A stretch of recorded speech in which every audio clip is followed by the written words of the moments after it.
why would anyone want to wake up? So we're talking about spiritual awakening, sometimes called enlightenment or liberation. Why would anyone want that? Well, from where I sit, the question's more like, why would you not want it? I realize that part of the challenge is to translate what for me is pretty obvious into terms that most people will find desirable. Franklin Merrill Wolff wrote about this in his book, Experience in Philosophy.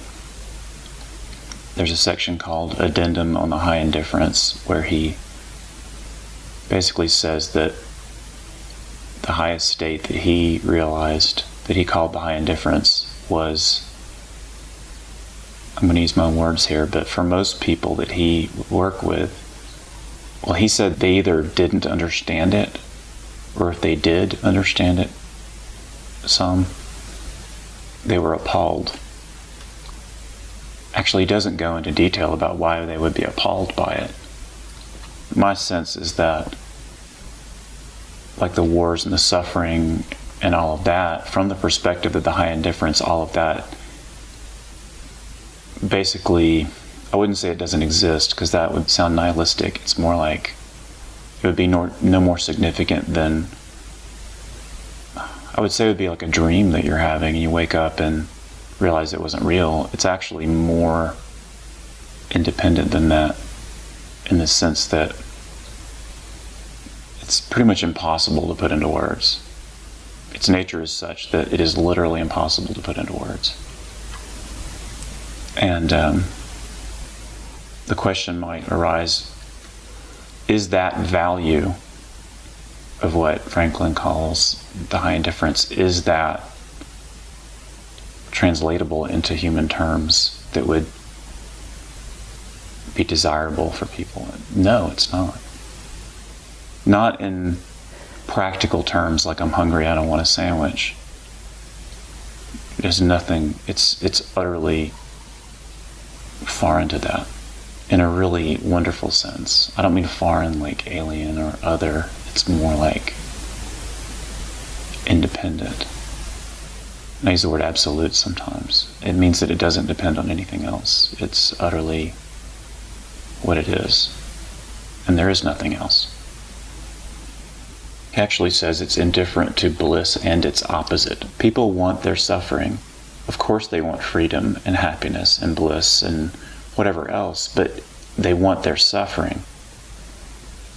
Because a state that is utterly without suffering is also utterly without its opposite, and it is inconceivable. Because it's inconceivable, the requirement that one jump off into unknowing, the utter freedom of consciousness, it's like jumping through an open window into something you cannot mentally comprehend, and yet on a radical level you basically intuit that at the root of your being and jump. And you're down at the very last bit of what you might consider ego, and surrender. You jump. And there's no way to know what's after that. There is no after. There's no before. It's very well protected in that way. It cannot be conceived. People think you wake up and then somehow you kind of know what it is. No, it's impossible. That's beautiful.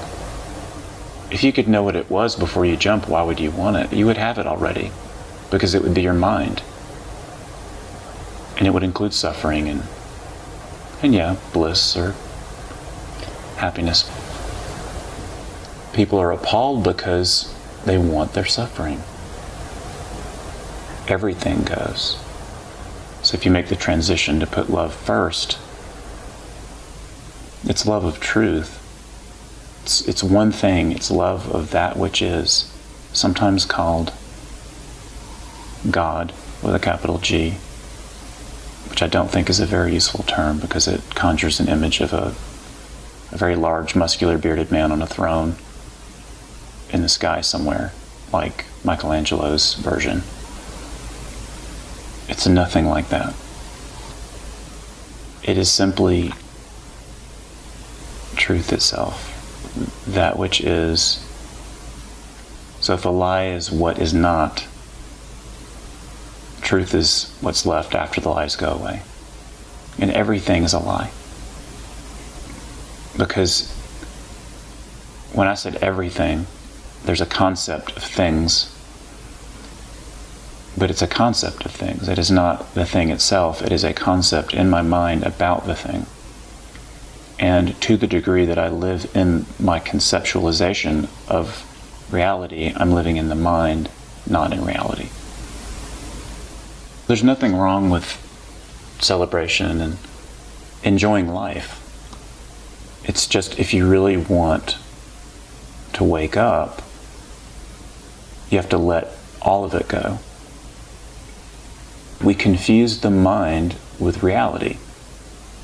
So when I say let all of it go, I'm basically just saying let the mind go. It's just the mind is everything. In a certain state of consciousness, the mind is a substitute, a very poor substitute for reality. It would be like you're hungry and you just go to the restaurant and look at the pictures of food on the menu and lick it.